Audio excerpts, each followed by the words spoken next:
Hello friends, आज मैं आपके लिए नई एक ताज़ा कहानी लेके आई हूँ आपके लिए, तो जिसका नाम है love with my best friend. तो स्टार्टिंग में हमें एक विशाली नाम की लड़की दिखाई जाती है, जिसे हम निक नेम से ही उसके बुलाएंगे। उसका नाम है विशु। तो विशु अभी क्लास 5th में पढ़ रही है। तो उसकी क्लास में एक मिशा नाम की लड़की आई है। मिशा उसकी बेस्ट फ्रेंड बनेगी, लेकिन आगे जाके स्टार्टिंग में बहुत ही ज़्यादा थोड़ा झगड़ा वगैरह है। तो उसकी क्लास में नकुल है, मोहम्मद है, जतिन है, माया है। चलिए कहानी को स्टार्ट करते हैं। फर्स्टली हमें विशु को दिखाया जाता है। तो विशु लेडी डॉन है, नकुल है जो डॉन बॉय है क्लास में। अब कहते हैं ना कि डॉन गर्ल और डॉन जो बॉय होता है, उन दोनों की कभी बनती नहीं है एक दूसरे के साथ। तो इसमें भी कुछ ऐसा ही है। अब दोनों ही पंगेबाज हैं, क्लास में हमेशा लड़ते रहते हैं, झगड़ते रहते हैं, एक दूसरे को बेइज्जती करते रहते हैं।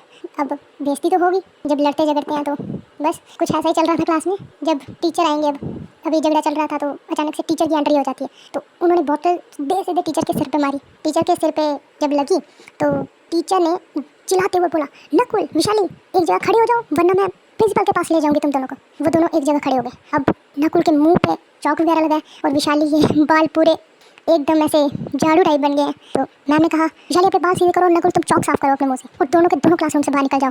दोनों बाहर निकल के खड़े हो गए। वो बाहर भी झगड़ना शुरू हो गए। मैंने कहा मेरे आंखों के सामने खड़े हो जाओ। क्लास में ही खड़े कर दिया और सबको इंट्रोड्यूस करवाया उनकी नई जो क्लास में लड़की आई है, मीशा।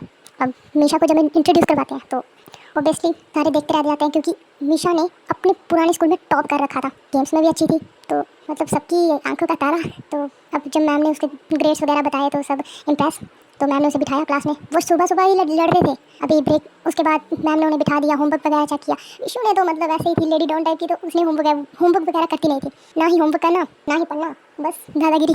नकुल गोजियस बॉय, पढ़ने में भी अच्छा था, गेम्स वगैरह सब चीज़ों में। नकुल को कुछ नहीं बोला। मैम ने विशाली को मतलब बहुत ही ज़्यादा डांटा। अब जब डांट लिया तो विशाली को और गुस्सा चढ़ा। उसने, मैम नकुल भी तो लड़ रहा था मेरे साथ, आपने उसको कुछ नहीं बोला। अब मैम ने उसे क्यों बोलना था, क्योंकि वो पढ़ने वाला था। मैम ने कहा वो तो कर लेगा, तुम बताओ अपना, तुमने क्या किया, तुमने तो होमवर्क भी नहीं किया। अब जब उसे ऐसी मैम ने कहा तो वो भी चुपचाप बैठ गई। मैम ने कहा होमवर्क कंप्लीट करो क्लास में बैठ के, क्योंकि एक्चुअली विशाली के घर में ना थोड़ी प्रॉब्लम है। उसके पापा थोड़े गुस्से वाले हैं, विशाली को आए दिन टॉर्चर करते रहते हैं। गुस्सा है उसके घर में, गुस्सा 24 घंटे चलता रहता है। उसके पापा उसे मारते हैं, गालियाँ देते हैं, एंड अदर बहुत ज़्यादा मतलब टॉर्चर समझ लीजिए। क्या क्या होगा फिर उसके घर अभी प्रेजेंट में आते हैं। तो टीचर को उसके बारे में सब कुछ पता है, इसलिए उसे कुछ नहीं कहते हैं, बिकॉज वो खुद वैसा बनना नहीं चाहती, लेकिन कहते हैं कि टाइम वैसा बना देता है। अब टीचर को पता है तो उसने उसे स्कूल में पढ़ाना शुरू कर दिया।